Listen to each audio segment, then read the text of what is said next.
Hello and welcome to another episode of Daily Reflections. I'm Pastor Sean. Alongside of me today is Pastor Tim Warren.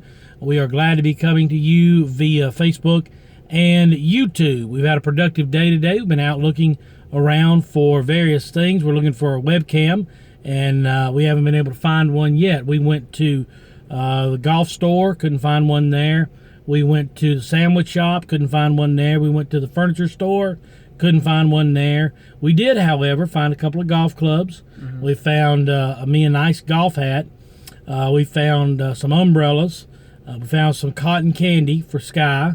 And we found, Tim found a table that he's going to use in his Sunday night sermon series and a nice chair to go with it. Found it on sale at a furniture shop, and he's very, very excited about it. And you'll possibly see it on Bible studies too. You may even see it on Bible studies as well. It's a very, very nice set there. What I want to talk to you today about is friendship. Friendship is something that we all need. Friendship is something that we all long for. Friendship is something that is essential, and it's taught to us in the Word of God. David and Jonathan, when they were in Israel there, Saul was the king of Israel, and Jonathan was Saul's son, and he and David form a friendship. They become buddies, and not that David had only one friend. He had plenty of friends, but David and Jonathan form a friendship that supersedes the royal house. We see that Jonathan sticks his neck out for David on multiple occasions. He saves his life on multiple occasions. When Saul is angry with David, Jonathan warns him. When Saul is ready to kill David, Jonathan warns him. Even though Jonathan was next in line for the throne, he understood that David was God's anointed man, that his father was falling from grace, and that David was the anointed king. We all need that friend. We all need that relationship.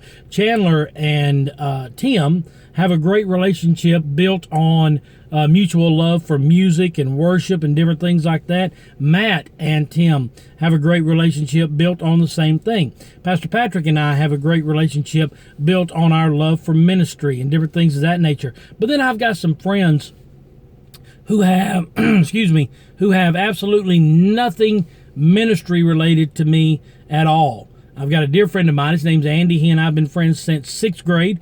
We don't talk as often as we used to, but we still have that friendship and that bond for each other. I texted him the other day to ask him how he was doing during the coronavirus, and he said, "We're doing good, man. Hope you're doing well. Love you, buddy." And that was it.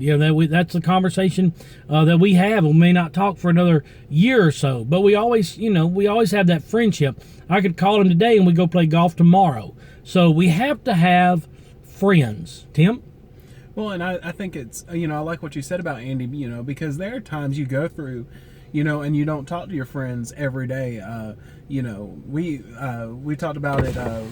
Chandler and I were live on our Psalm 34:3 Facebook page. We haven't seen Matt in 2 months now. Right. Going on with the quarantine. He is quarantined literally. He cannot leave Covington. Mm-hmm. And so, but we've maintained our connection. We don't talk to Matt every day, but we talk to him periodically, and right. we make sure he's doing okay, But it's that thing is because I know when Matt, Chandler, and I all three come back together, there's going to be that mutual connection we've had, and it's going to be like nothing happened. And I've had friends throughout my, life that I don't contact every day. I don't even talk to sometimes months. Right. But when you come back together, you realize that connection, and it immediately forms. Exactly. We all need those friends. We all need those neighbors. We all need those connections. But the greatest friend that you could ever have is Jesus Christ. He's a friend who sticks closer than a brother. So who is it that you're connected to? Somebody outside of your family, somebody out of your circle of influence that you need to connect with today. They taught us in kindergarten, way back in preschool and kindergarten, that we needed to make friends with people.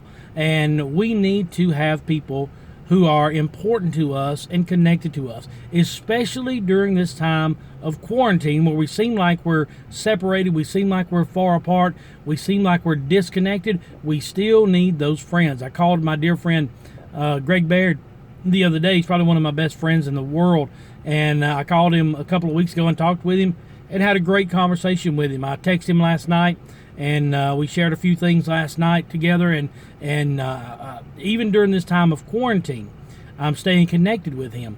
But even when you're all alone, even when you're separated, even when you're quarantined, Jesus Christ is still there for you.